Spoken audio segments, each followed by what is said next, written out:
ఏకాదశి వ్రతం అంత తేలికగా చెయ్యలేరు. ఎందుచేత అంటే ఏకాదశి వ్రతానికి మొట్టమొదటి నియమం ఏది అంటే ఉపవాసం. ఉపవాసం ఎవరికి అన్వయము కాదు అంటే బ్రహ్మచారికి ఉపవాస దీక్ష లేదు. ఎవరు బ్రహ్మచారిగా ఉంటాడో ఆయన ఎప్పుడూ ఉపవాసం చేయడాన్ని శాస్త్రం అంగీకరించలేదు.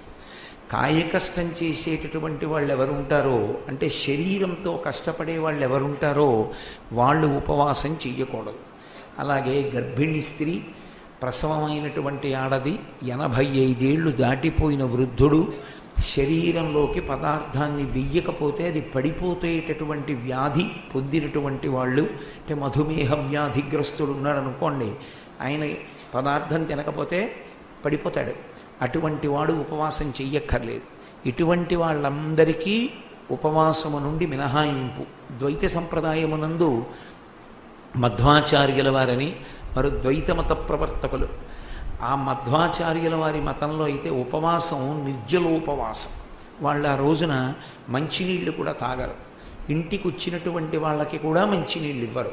అలా ఇచ్చినా కూడా అది వాళ్ళ ఉపవాస వ్రతానికి భంగమని, ఒకవేళ ఏకాదశి తిథి నాడు అత్యంత కఠినమైన నియమం పాటించేటటువంటి ద్వైత సంప్రదాయంలో ఉన్న వాళ్ళ ఇంటికి వెడితే, మీరు ఏమనుకోకండి, మీరు వస్తే మామిడి పండు ఇవ్వాలనుకున్నాను, మా చెట్టుకు పండి ఉంది కానీ రేపు ఇంటికి పంపిస్తాను, ఇవాళ పంపను అంటారు. అందుకే ఏకాదశి నాడు తండ్రి పడిపోతే వాళ్ళు ఏకాదశి నాడు తద్దినం కూడా పెట్టరు. ఎందుకంటే వాళ్ళు అన్నం వండి పెట్టరు, ద్వాదశి నాడే పెడతారు తిథి.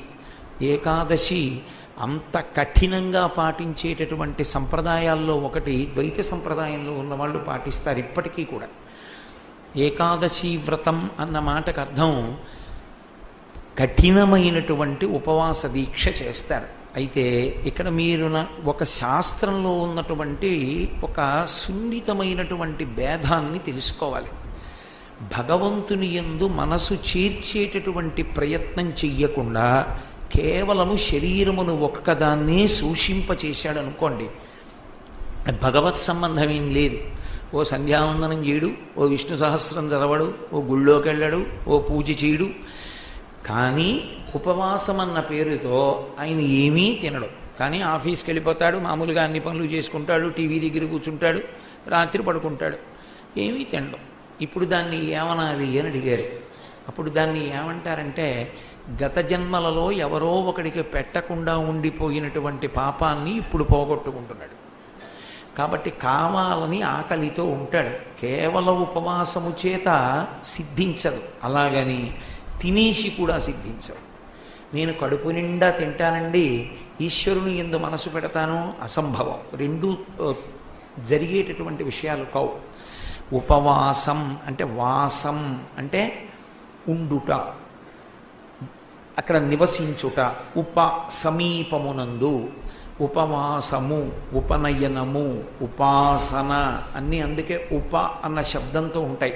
ఉప అంటే సమీపమునందు, ఉపవాసము సమీపమునందు వసించుట.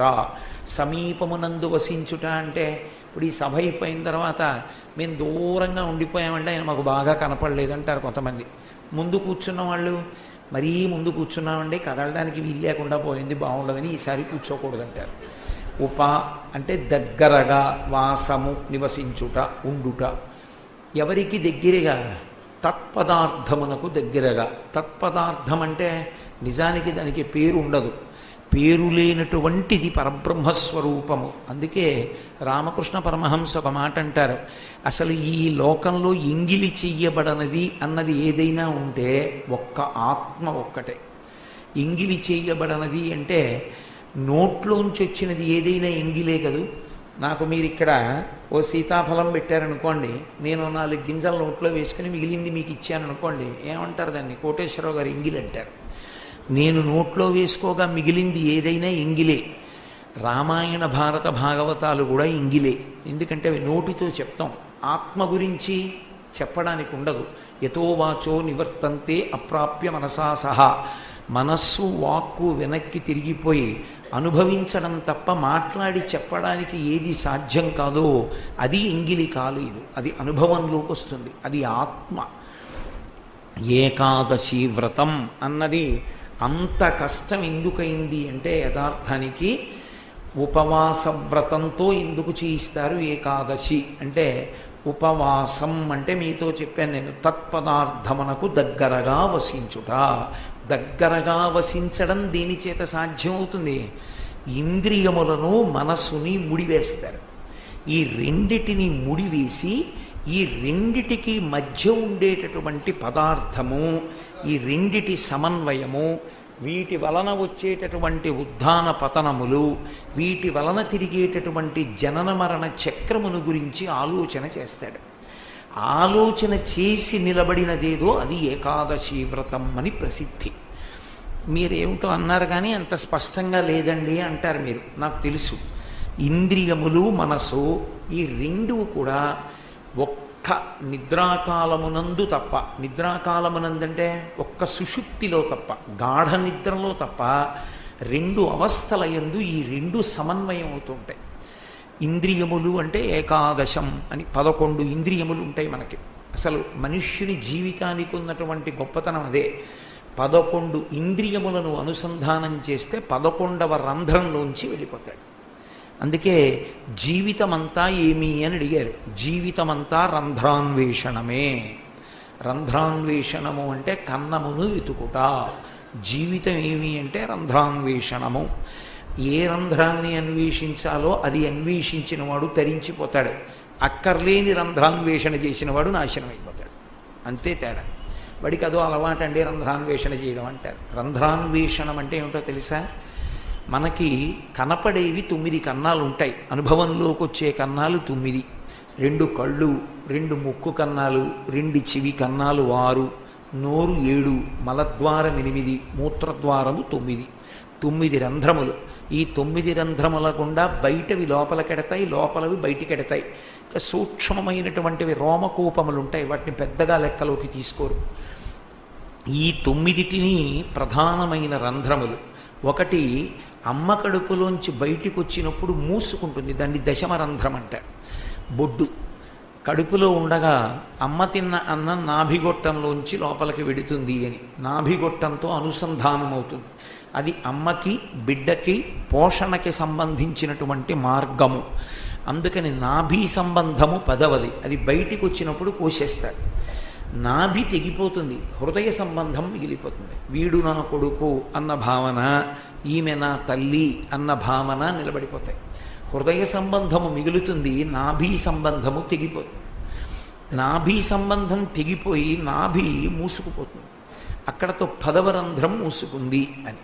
11వ రంధ్రం తెరుచుకోవలసింది. తెరుచుకోవలసినటువంటి రంధ్రమునకు దారి వెతుకుతారు. దాన్ని ఏకాదశి వ్రతం అని పిలుస్తారు. ఏ 11వ రంధ్రం తెరవాలి అంటే ఆ రంధ్రం దగ్గరికి వెళ్ళి మూత తీయడం రావాలి. అది మూత తీయడం వచ్చేసింది అనుకోండి, వాడిక మళ్ళీ రాడు. ఆ ద్వారం గుండా బయటికి వెళ్ళిపోయిన వాడు ఎవరుంటాడో వాడు ఇక మళ్ళీ వేరొక శరీరంలోకి రాడు. ఆసారి ఎప్పుడు వెళ్ళాడో అలా అదే ఆఖరిసారి వెళ్ళిపోవడం.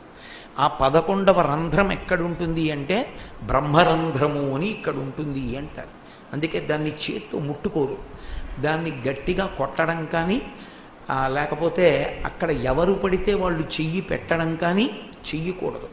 అది బ్రహ్మరంధ్రమునకు ఒక శక్తి ఉంటుంది, అది తేజస్సును అందుకుంటుంది. అందుకే ఒక్క గురువు మాత్రమే హస్తమస్తక సంయోగంలో తన చెయ్యి శిష్యుని యొక్క తల మీద పెడతాడు. ఇతరమైనటువంటి ఏ సందర్భంలోనూ తల మీద చెయ్యి పెట్టకూడదు.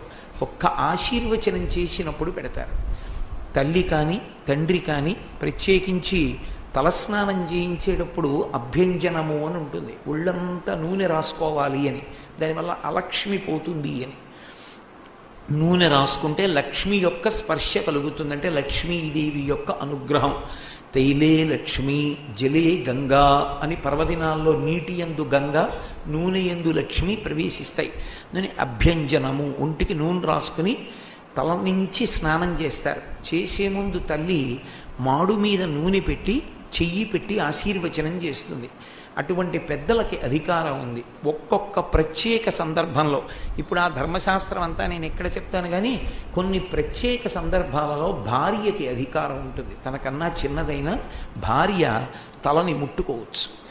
తన కడుపున పుట్టినటువంటి బిడ్డలైతే 5 మహా అయితే 8, దాటిపోయిన తర్వాత ఇక శరీరం మీద ఎక్కడా ముద్దు పెట్టకూడదు, ఒక్క వాసన చూడాలి. మూర్ధన్య స్థానమనందు వాసన చూసి పిల్లల్ని పంపిస్తే వాళ్ళకి ఆయుర్వృద్ధి కలుగుతుంది. అందుకని బ్రహ్మస్థానము అంటే ఇక్కడ ఉండేటటువంటి బ్రహ్మరంధ్రము 11వ ద్వారం. ఈ 11వ ద్వారాన్ని తెరుచుకుంటాడు జీవుడు. ఊర్ధ్వముఖ చలనం చేసి కింద నుంచి పైకెక్కుతాడు. పైకెక్కి ఇక్కడ ఉండేటటువంటి ద్వారాన్ని తెరుచుకొని నిర్గమిస్తాడు. అలా నిర్గమిస్తే ఆయన ఇక రాడు, ఏ శరీరంలోకి ఆయన ప్రవేశించడు. ఆయన అలా వెళ్ళిపోయిన వాడు ఎవరున్నాడో వాడు చిట్ట చివరిసారి శరీరాన్ని విడిచిపెట్టేశాడు. ఎందుకని? ఇంకొక శరీరంలోకి వెళ్ళడు. అందుకని ఆయన ఇక మళ్ళీ మరణించవలసిన అవసరం ఆయనకి లేదు. అదే చిట్ట చివరిసారి శరీరం పడిపోవడం. ఆ రంధ్రమును వెతుక్కోవడం, దాన్ని ఎలా తెరవాలి అన్న మార్గం తెలుసుకోవడాన్ని రంధ్రాన్వేషణము అంటారు. జీవితమంతా రంధ్రాన్వేషణమే. అంటే ఉపాసనా మార్గమునందు ఆ రంధ్రము దగ్గరికి ఎలా వెళ్ళాలో జీవుడు తెలుసుకుంటాడు. అది యోగ సంబంధమైన రంధ్రములే కానీ బాహ్యమునందు కనపడతాయా అండి అంటే అవి కనపడవు. అందుకే వివేకానందుడు పంచాంగంలో తిథి దగ్గర ఎర్రసిరాతో గీత గీసుకున్నాడు. శిష్యులకు అర్థం కాలేదు ఎందుకు గీత గీశాడో.